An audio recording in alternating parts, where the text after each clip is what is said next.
ನಮಸ್ತೆ ವೀಕ್ಷಕರೇ, ನಾನು ತೋರಿಸ್ತಾ ಇರೋ ಈ ಮರದ ಹೆಸರು ಬೆಲ್ಲದ ಚಕ್ಕೆ ಮರ ಅಂತ. ಇದನ್ನು ಹಿಂದಿನ ಕಾಲದಲ್ಲಿ ಹೆಂಡಕ್ಕೆ ಇದರ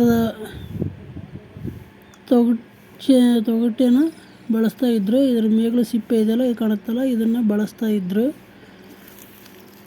ಈ ಮರದ ಉಪಯೋಗ ಏನಪ್ಪ ಅಂದರೆ, ಚಿಕ್ಕ ಮಕ್ಕಳಿಗೆ ಆಗಲಿ ದೊಡ್ಡವರಿಗೆ ಆಗಲಿ ಕಪ್ಪ ಕಟ್ಟಿರುತ್ತಲ್ಲ, ಕಪ್ಪ ಕಟ್ಟಿ ಕೆಮ್ತಾ ಇರ್ತಾರಲ್ಲ ಅಂಥವ್ರಿಗೆ ಇದ್ರ ಚಕ್ಕೆಯಿಂದ ಆ ಕಪ್ಪ ಕಟ್ಟಿರೋದ ಗುಣ ಮಾಡ್ಬೋದು. ನೋಡಿ, ಈ ಥರ ಮುಳ್ಳುಮುಳ್ಳಾಗಿರುತ್ತೆ. ಇದ್ರ ಸಿಪ್ಪೆಯಿಂದ ಮಾತ್ರ ಇದನ್ನು ಕಂಡುಹಿಡಿಯೋಕ್ಕೆ ಸಾಧ್ಯ.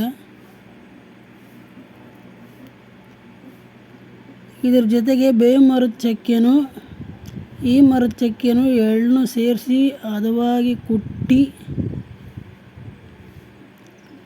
ಚೆನ್ನಾಗಿ ಕುದಿಸಿ ಒಂದು ಕಬ್ಬಿಣದ ಒಂದು ಮಳೆ ತಗೊಂಡು ಆ ಮಳೆನ ಕಾಸಿ ಇದರಲ್ಲೇ ಅದ್ದಿ ಚಿಕ್ಕ ಮಕ್ಕಳಾಗಲಿ